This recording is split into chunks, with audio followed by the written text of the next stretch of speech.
मुझे आपसे बहुत सारी बातें करनी है, बैठ जाओ।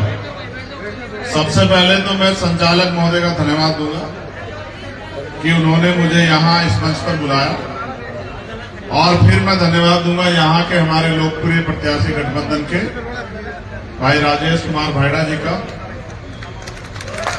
इस मंच पर उपस्थित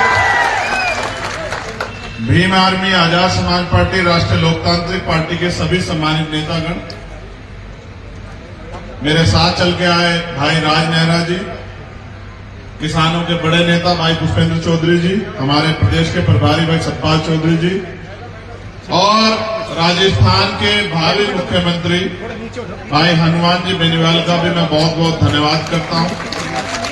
ये नीम काना की धरती पर उपस्थित विशाल जनसमूह, हमारी माताएं बहनों, नौजवान साथियों, बुजुर्गों, थारो नीम काना की धरती पे घणो घणो स्वागत।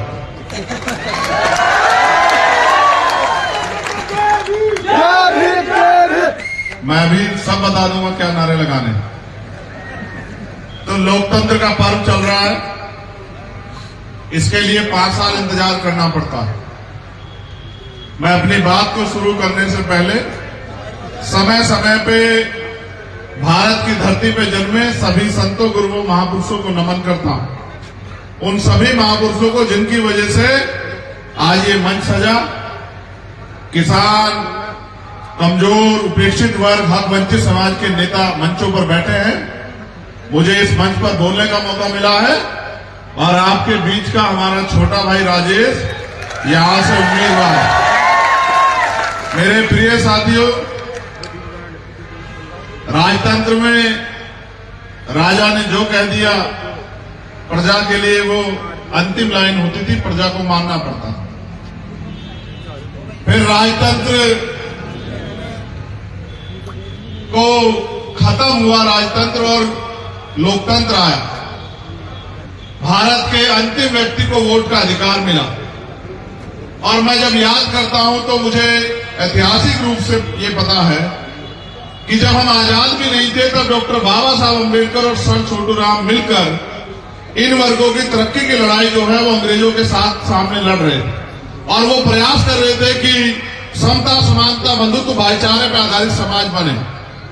मेरे राजस्थान के प्यारे साथियों, आप मुझे इसलिए नहीं जानते कि मैं किसी नेता का बेटा हूं, मैं किसी मुख्यमंत्री का भतीजा हूं, किसी सांसद का भाई हूं, किसी विधायक का चाचा हूं, ताऊ हूं। आप मुझे सिर्फ एक बात से जानते हैं कि मैं डॉक्टर बाबा साहब अम्बेडकर, सर छोटू राम जी के मिशन का सिपाही हूं। और जब भी आप पे कभी भी कोई अन्याय अत्याचार यहाँ किसानों पे, देश भर में, राजस्थान छोड़िए, मजदूरों पे, नौजवानों पे, महिलाओं पे, SC, ST, OBC, माइनॉरिटी के लोगों पे, चाहे वो CHA के हमारे साथी हों जिन्होंने कोरोना काल में सेवा की राजस्थान की, उनके आंदोलन का मामला जिसमें 4 दिन में जेल रहा जयपुर की, चाहे वो पहलवान बहनों की सम्मान की लड़ाई हो, चाहे वो जितेंद्र मेघवाल का मामला, इंद्र मेघवाल का मामला हो, कार्तिक भील का मामला हो, प्रकाश रगर का मामला हो, तोला गुजर का मामला हो, कोई ऐसा मामला नहीं है जब आपकी तरफ जुल्म ज्यादती की आंधियां उठी और चंद्रशेखर आजाद आपका साथ देने के लिए यहां देर से पहुंचा। कोई ऐसा मामला आपको ढूंढने से नहीं मिलेगा। इस प्रांगण में हमारी मातृशक्ति भी उपस्थित है।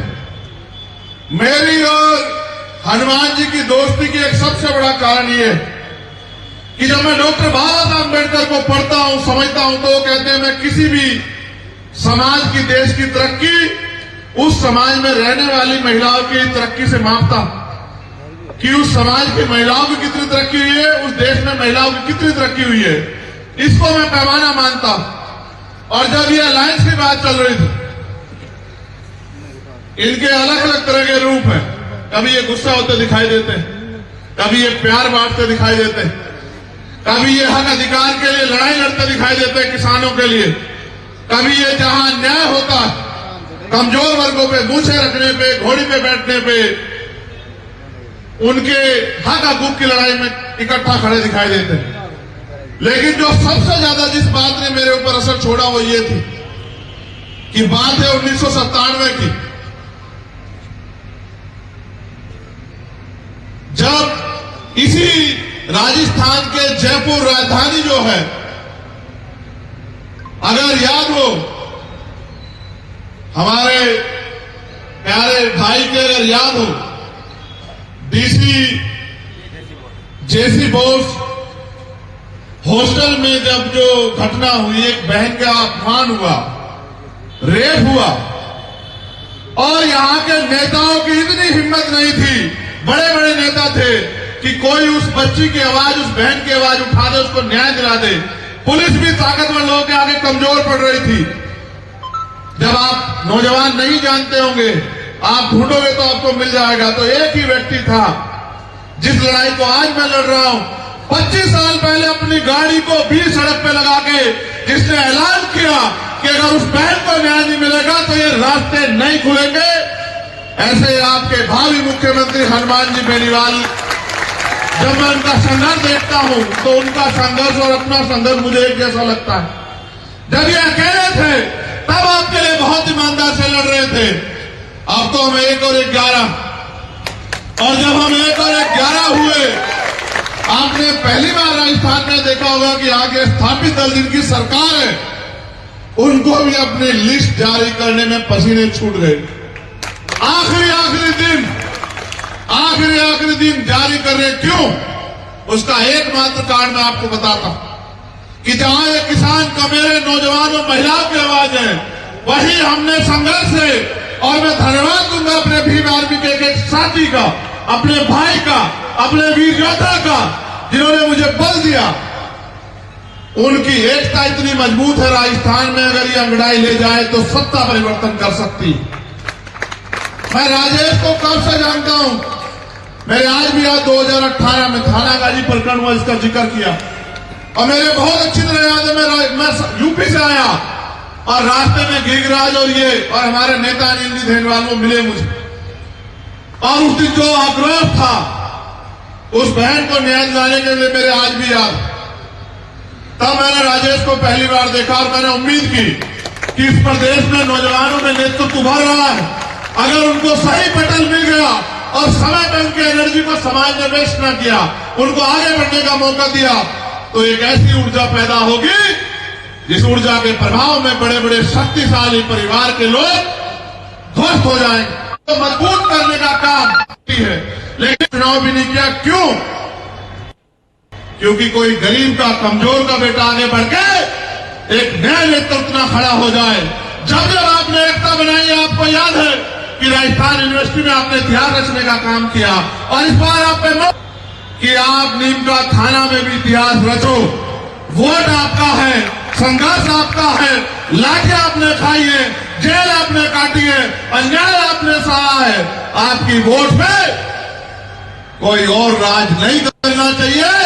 आपकी वोट से अगर किसी को ताकत मिले तो वो मेरे छोटे भाई राजेश कुमार भाईडा को मिले, और इतनी ताकत मिले कि वो विधानसभा में जाके आपके क्षेत्र की समस्याओं के लिए लड़ सके, आपकी समस्याओं से आपको मुक्ति दिला सके। मेरे भोले वाले लोगों, आपने कांग्रेस की सरकार भी देख ली 5 साल की, उससे पहले आपने बीजेपी सरकार भी देखी, और इतिहास हमें सीख देता है। जब यहां गुर्जर समाज के लोग आए आरक्षण की मांग करने, इस सरकार ने, बीजेपी की सरकार ने क्या स्वागत किया। जब हरियाणा में आए क्या स्वागत किया, और 2 अप्रैल 2018 को जब आप अपने हक हकूक की लड़ाई लड़ने के लिए शेड्यूल ट्राइब के लोग सड़कों पे आए, तो मध्य प्रदेश में भाजपा की सरकार ने आपका क्या हाल किया। जब मैं आपकी लड़ाई लड़ने के लिए आया तो कांग्रेस के लोगों ने मुझे मेरे इंद्र मेघवाल के परिवार से जोधपुर में मिलने नहीं दिया, 4 बार वापस भेज दिया। जब मैं स्वेच्छा की लड़ाई लड़ने के लिए आया जयपुर में, इन्होंने मुझे यहां से उठा के जेल भेज दिया। मैंने कभी तकलीफ नहीं समझी। लेकिन आज मैं आपको कहना चाहता हूं, अगर वास्तविकता में आप मुझसे प्यार करते हो तो फिर मुझे आपकी लड़ाई लड़ने की ताकत भी दो। आपकी एक एक वोट, जो बोतल के चुनाव चिन्ह, जो हमारे गठबंधन का चुनाव चुनाव चिन्ह है। जब नीम का थाना पे हमारे प्रत्याशी को पड़ेगी, उससे मुझे शक्ति मिलेगी, और जब शक्ति मेरे पास होगी तो मैंने जो संकल्प लिया है कि इस बार आपके बीच के भाई को, आपकी लड़ाई लड़ने वाले भाई हनुमान जी बेनीवाल को हम लोग मुख्यमंत्री बना के छोड़ेंगे, तो वो सपना तभी पूरा होगा मेरा संकल्प, जब आप इस वोट की शक्ति से हमें ताकत दोगे। आप नारे बहुत लगाते हो, बड़ी बड़ी रैलियां कराते हो, एक दिन के कार्यक्रम पे आप हजारों की संख्या में जुटे, आपका जोश जुनून भी बहुत मजबूत है, लेकिन आप सोचो, जब तक लोकतंत्र में राजनीतिक शक्ति हमारे पास नहीं होगी, आपके जीवन में हम लोग क्या बदलाव कर सकते? ना मेरी इच्छा है कि हर परिवार तक रोजगार पहुंचे। कैसे? क्या कांग्रेस के लोग आपको रोजगार देंगे? बताओ, क्या भाजपा के लोग आपको रोजगार देंगे? कांग्रेस के लोग तो रोजगार उनको देते हैं जिनको बस में बिठवा के पेपर लीक करवाते हैं। कांग्रेस के लोग तो गरीबों के सगे नहीं, कांग्रेस के लोग तो विधायक मंत्रियों के सगे हैं, उनके परिवार के लोगों को आगे बढ़ाते हैं। आपने कितने विधायक मंत्री, अपनी जेब को देखो। इसी राजस्थान में पानी की समस्या, इतनी जगह पे खारा पानी है, पी नहीं सकते हैं। खेती की समस्या, एक फसल एक साल बाद होती है, एक साल बाद होती है। किसान परेशान है, नौजवान परेशान है, महिलाएं सुरक्षित नहीं है। एनसीआरबी का डाटा कहता है कि यहाँ की निकम्मी सरकार के राज में बहन बेटियां सुरक्षित नहीं है। आज इस बार आपके कंधों पर जिम्मेदारी, आप अपने कीमती वोट को इसलिए मतदान करें, भारी संख्या में मतदान करें, कीमती वोट को सोच समझ के दें, क्योंकि ये आपके आने वाले, ये आपके आज के वर्तमान को और आने वाले भविष्य को सुरक्षित करने का काम करेंगी। अगर आपने, जैसा मैंने 1997 की बात आपको बताई कि जिस बहन को वो जानते नहीं थे, उसके सम्मान की लड़ाई के लिए संघर्ष किया 25 साल पहले, आप ये सोचिए, अगर ऐसे भाई के हाथ में राजस्थान की शक्ति होगी तो क्या किसी बहन बेटी पे अत्याचार हो पाएगा? क्या कोई सामंती किसी गरीब को घोड़ी से उतार पाएगा? क्या कोई किसी को मूछे रखने पर हत्या कर पाएगा? बहुत सोच समझ के हमने फैसला लिया है कि इस एकता के जरिए हम राजस्थान में समानता का राज स्थापित करें। आज तो ये राज है कि गरीब के पेट खाली हैं और अमीर का कुत्ता भी खीर खा रहा है। अमीर का कुत्ता भी एसी में सो रहा है, बड़ी बड़ी गाड़ियों में घूम रहा है, और गरीब के बच्चे सड़कों पे पढ़ लिख के इंतजार कर रहे हैं कि उनको कुछ मिलेगा। ये मानने से नहीं मिलेगा। लोकतंत्र है मेरे लोगों, राजनीतिक ताकत बनाओ, वोट हमारा, राज तुम्हारा, नहीं चलेगा, नहीं चलेगा, इस बात को समझो। आपके पास शक्ति है, जब आप बटन दबाओगे आपकी ताकत बढ़ती जाएगी। अगर आप किसी लालच में पड़े, किसी बातों में गुमराह हुए, किसी के बहकाव में आए, तो वही लोग राज करेंगे जो अब तक करते आए हैं, और फिर आपको भी वही मिलेगा जो मिलता है। अब ये सोचो कि वही चाहते हैं जो मिलता है, या कुछ अच्छा चाहते हो? अगर अच्छा चाहते हो तो दोनों हाथ उठा के बताओ कि इस बार आपका मत जो है वो आरएलपी या एसपी के गठबंधन के प्रत्याशी को मजबूती से मिलेगा, नहीं मिलेगा? दोनों हाथ उठाओ जोर से। मिलेगा नहीं मिलेगा? बताओ। मैं आपसे वादा करता हूं, इस सीट पे मेरे कंधों पे ज्यादा जिम्मेदारी है। मैं एक बार और जरूर आपके बीच आऊंगा, क्योंकि मैं चाहता हूं कि एक नौजवान, मेरा छोटा भाई, यहां से आगे बढ़ के जाए और यहां की जनता की सेवा करे। आपने मुझे सुना, इसके लिए बहुत बहुत धन्यवाद। और मीडिया के लोग ये सवाल जरूर पूछेंगे, अगर आपकी सीटें आएंगी तो आप कांग्रेस के लोगों को मुख्यमंत्री बनाओगे या भाजपा के लोगों को? मैं उनको भी कहना चाहता हूं, बहुत दिन हो गए हमें बनाते हुए, थकते हुए, लुटते हुए। अब हम लुटने वाले नहीं है, हम पे नेता भी है, हम पे झंडा भी है, हमारा डंडा मजबूत है। हम जितने हमारे विधायक जीतेंगे, उनका एकमात्र लक्ष्य ये होगा कि भाई हनुमान जी बेनीवाल मुख्यमंत्री बने, किसान का बेटा कुर्सी बैठे और आपकी तरक्की के रास्ते खुले। बहुत बहुत धन्यवाद। जय भीम, जय भारत, जय मंडल, जय जोहार और जय संविधान।